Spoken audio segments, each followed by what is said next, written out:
Hey guys, it's day 8 of visiting every neighborhood in New York since I'm new to the city and want to get to know it a little bit better. So today I explored TriBeCa, which is actually an abbreviation for Triangle Below Canal Street, even though it's not even really a triangle.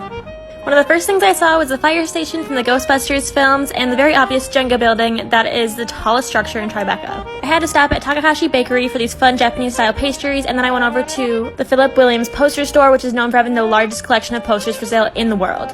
Right next to it sits the Mysterious Bookshop, which has floor-to-ceiling thrillers and a perfect vibe for the upcoming spooky season. TriBeCa is a very family-focused and upscale neighborhood, and right here is Duane Park, which is actually the second oldest park in the city at 225 years old. I definitely recommend the Laughing Man Cafe, which sits in an area that has a very similar look and feel to Soho.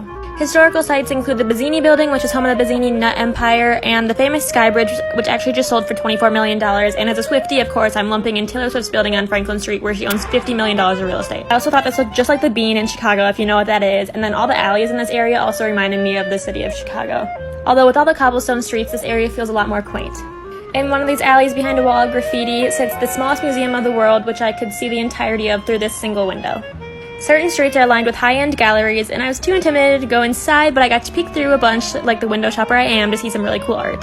There's also a lot of fun dive bars and happy hour spots, and two notable brunch places are Bubby's and Square Diner, which is one of the last standing old-school diners in the area. There's a lot of celebrity influence in this area too, with Robert De Niro owning this TriBeCa grill where parties have been held for so many famous people, and I decided to actually stop in Terroir, which is a wine bar known for their extensive selection. They give you a whole binder of choices upon being seated, and this guy was so sweet too, playing some music for me for the ambiance.